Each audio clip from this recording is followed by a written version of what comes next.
Bismillahirrahmanirrahim. Alhamdulillahirabbil alamin. Wassalatu wassalamu ala asyrafil anbiya'i wal mursalin wa ala alihi wa ashabihi wa man tabi'ahum bi ihsanin ila yaumiddin. Amma ba'du. Pada pertemuan sebelumnya, kita telah membahas tentang syarat salat, rukun-rukun salat, wajib-wajib salat yang mesti diketahui oleh kaum muslimin.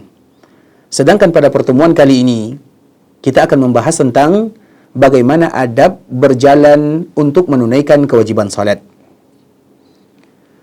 Poin yang pertama yang harus diketahui oleh seorang muslim, maka wajib bagi seorang muslim laki-laki untuk melakukan salat secara berjamaah.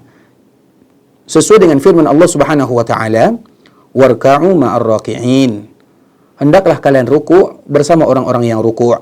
Maknanya hendaklah kalian melakukan salat berjamaah bersama kaum muslimin di rumah Allah Subhanahu wa taala.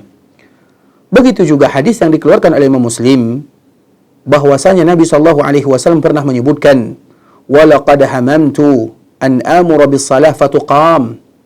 Aku berkeinginan, kemudian nanti aku perintahkan orang untuk melakukan ibadah salat. "Tsumma amura rajulan fayusalli bin nas." Dan aku perintahkan manusia atau salah seorang di antara sahabatku yang menggantikan diriku sebagai imam.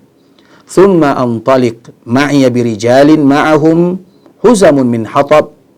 Kemudian nanti aku berangkat mencari, melihat dengan membawa kayu bakar. "Ila qaumin la yashhaduna shalah." Kami akan mencari orang-orang yang nanti mereka tidak melakukan ibadah salat. "Fa uharriq 'alaihim buyutahum bin-nar." Kemudian setelahnya kami akan bakar rumah mereka. Hadis ini merupakan ancaman dan kecaman dari Nabi SAW bagi mereka yang tidak melakukan salat berjamaah bersama kaum muslimin.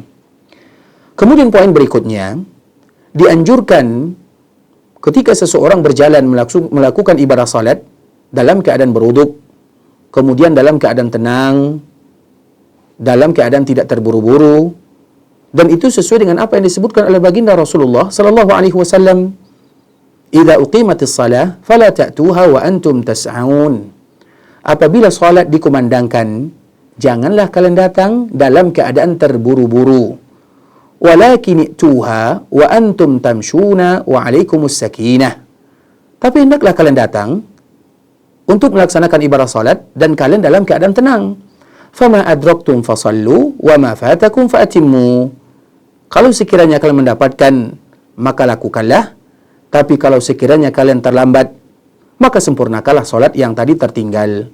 Hadis yang dikeluarkan oleh Imam Bukhari dan Imam Muslim. Begitu juga poin berikutnya yang harus diketahui oleh kaum muslimin. Apabila mereka hendak masuk ke dalam masjid, maka dahulukanlah kaki kanan. Kemudian ucapkanlah doa yang diajarkan oleh Nabi SAW. "Allahumma ftah li abwaaba rahmatik." Ya Allah, bukakan untukku pintu-pintu rahmatmu. Hadis yang dikeluarkan oleh Imam Muslim. Begitu juga apabila mereka hendak keluar dari masjid, maka dahulukanlah kaki kiri. Kemudian mereka mengucapkan, "Allahumma inni as'aluka min fadlik." Ya Allah, kami meminta kepadamu dari karuniamu. Hadis yang juga dikeluarkan oleh Imam Muslim.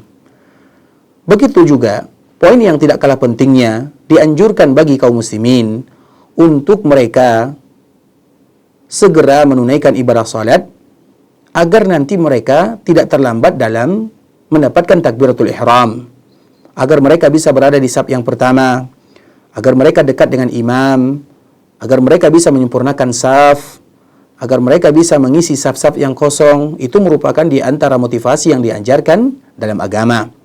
Begitu juga dianjurkan bagi mereka yang masuk ke masjid untuk tidak langsung duduk sampai mereka melakukan salat 2 rakaat yang dinamakan dengan tahiyatul masjid. Sebagaimana hadis baginda Rasulullah SAW, "Idza dakhala ahadukumul masjid." Apabila salah seorang di antara kalian masuk ke dalam masjid, "Fala yajlis hatta yusalli rak'atain." Maka janganlah mereka duduk sampai mereka melakukan salat 2 rakaat. Hadis yang dikeluarkan oleh Imam Bukhari dan Imam Muslim. Ini merupakan di antara beberapa adab cara kita melaksanakan ibadah salat untuk diagungkan, untuk dimuliakan, karena ini merupakan di antara ibadah yang mulia. Kita berharap kepada Allah Azza wa Jalla agar kita menjadi orang-orang yang terpaut hatinya menuju masjid dan ingin senantiasa datang ke masjid, dan agar kita diampunkan oleh Allah Azza wa Jalla. Barakallahu fikum wa jazakumullahu khaira. Assalamualaikum warahmatullahi wabarakatuh.